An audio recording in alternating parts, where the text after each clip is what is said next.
Entrevista da semana. O nosso convidado de hoje é o deputado federal Dr. Carlos Zaratini, do PT de São Paulo. É um prazer tê-lo conosco. Prazer é a gente estar aqui hoje, Curi, agradecer o convite mais uma vez. É que você sempre ilustra com ideias muito boas e momentos. O Brasil passa por um momento, ou passou por um momento extremamente crítico no dia 8 de janeiro, com aqueles atos horríveis, terroristas, vandalismo, etc., que o Brasil passou. Qual a repercussão dentro do Congresso Nacional, como um todo, na sua avaliação? Olha, a repercussão desses atos foram, eu diria até uma tentativa de golpe, né? Não, foi uma tentativa. Tentativa de golpe, de ocupar ali a Praça dos Três Poderes, os três prédios mais importantes do país, e que deu errado, né? Deu errado porque quem imaginava que as Forças Armadas fossem se mobilizar em apoio, não observaram isso. Então, esses atos serviram para unificar o campo da política em defesa da democracia.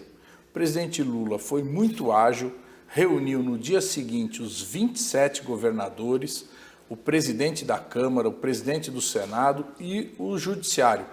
E isso fez uma mobilização tão unitária que garantiu que esses treslocados, esses fascistas, ficassem isolados. Hoje, mesmo dentro do Congresso, aqueles deputados e senadores que apoiam ou que apoiaram esses atos estão muito recuados porque não tem espaço nenhum hoje para defender qualquer tentativa de interrupção do processo democrático. Felizmente, a democracia prevalece. Agora, na sua avaliação, o mundo inteiro, quando se elege um deputado, um senador, um governador, presidente, enfim, as eleições, o eleito tem 90 a 100 dias do que eles comumente chamam de indulto. Nós estamos assistindo não só a remontagem do governo, quer dizer, a montagem normal e a remontagem de pessoas que, infelizmente, apoiaram ou praticaram atos terroristas que estão no governo. Ou seja, dentro dos 90 ou 100 dias, o trabalho está dobrado. Como é que você avalia isso? Você colocou bem, não é uma transição normal. Não é. O que havia no governo era gente da pior espécie, preocupada mais em destruir do que de construir. Aliás, esse era um lema do antigo presidente. O que nós estamos fazendo? Reorganizando o governo, instalando novos ministérios. Por exemplo, o Ministério da Indústria e Comércio, onde está alocada a Secretaria da Micro e Pequena Empresa, ele estava acoplado lá no Ministério da Economia e ninguém dava bola para esse assunto. Ninguém nem respondeu. Então, agora vai ser colocado em destaque, vai ter uma secretaria dentro do Ministério dedicada à micro e pequena empresa. E isso vale em outros casos importantes também. Nós estamos vendo essa crise dos Yanomamis e a gente está vendo a ministra lá, a Sônia Guajajara, se mobilizando para tentar resolver esse problema grave. Agora, como você falou, é preciso reorganizar o governo, substituir as pessoas e colocar tudo em funcionamento. Então, realmente, para a gente começar a ver uma mudança acontecendo, nós vamos precisar aí de pelo menos esses 90 dias para as coisas mudarem. Tem também uma necessidade grande de reorganizar o orçamento público, porque o orçamento nós conseguimos aprovar no final do ano passado uma PEC que permitiu uma folga para o governo funcionar, mas isso tudo tem que ser rearranjado ainda. Então, a ministra Simone Tebet está trabalhando nisso, junto com o Fernando Haddad, para que a gente tenha as condições aí de fazer com que a máquina tenha gasolina para poder funcionar, né? Claro. Agora, dentro desses desafios, que são extremamente grandes, existem outros desafios que são os clamores que levam a isso, como a reforma tributária, como temas de geração de emprego, novas metodologias, etc. como é que está o clima ou essa relação do Congresso Velho, se é que a gente pode chamar de Congresso Velho, né, dos que termina o mandato, com os novos parlamentares eleitos que dizem que são mais de direita, são mais... Qual a sua avaliação, que vive lá no meio, que você pode nos dar essa informação? Eu não tenho essa avaliação, não. Que bom! Porque eu acho assim, o Congresso renovou quase metade, né? São novos deputados. Essa mudança, ela traz geralmente, lógico, tem pessoas da extrema-direita, tem pessoas do campo mais liberal, tem gente de esquerda nova.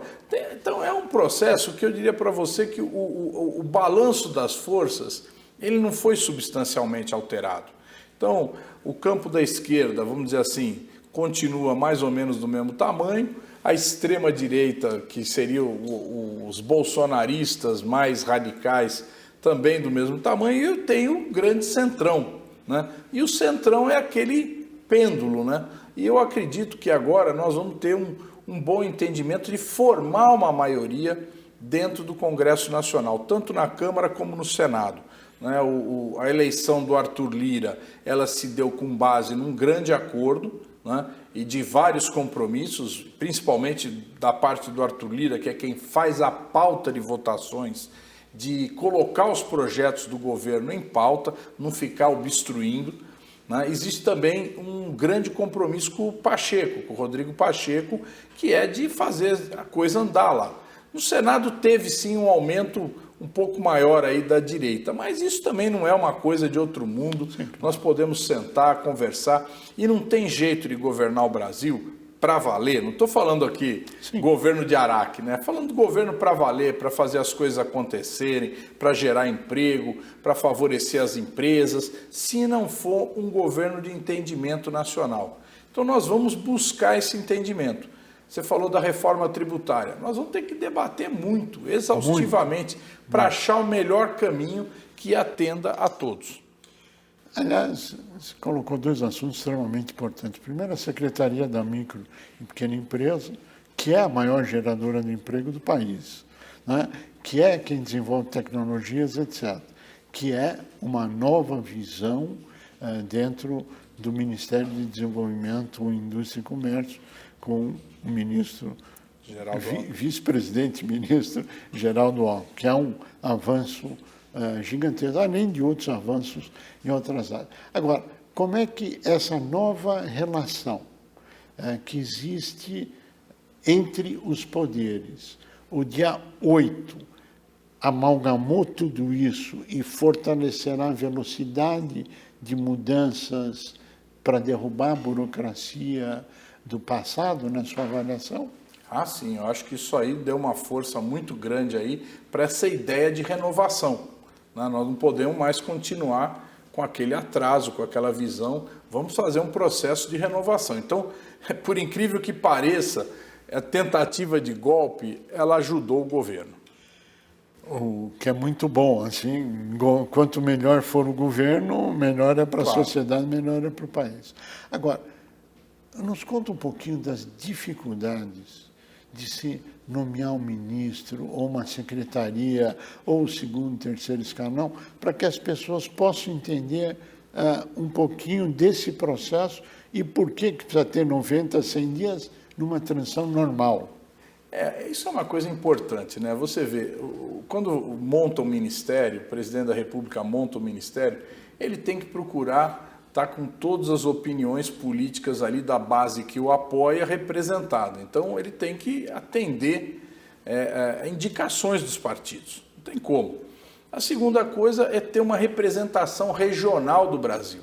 Não dá para ter só ministro do Sudeste. Tem que ter gente do Nordeste, do Norte, do Sul. Tem que estar todas as regiões representadas. Inteiro. E agora nós temos uma outra exigência, tem que ter uma presença forte de mulheres, né? Mulheres, negros, que são a maioria do povo brasileiro. Muitas vezes falam, as minorias. Minorias nada, são maiorias. E tem que estar representadas também no Ministério, porque, enfim, isso também demonstra uma diversidade que ajuda o governo a funcionar, porque representa setores que às vezes são esquecidos, mas que nós não podemos deixar de ouvir. Meio ambiente, Amazônia especificamente. O presidente, a ministra, as ministras têm dado novo enfoque ao que a gente tinha no governo passado em relação à Amazônia, que é um avanço em direção ao mundo.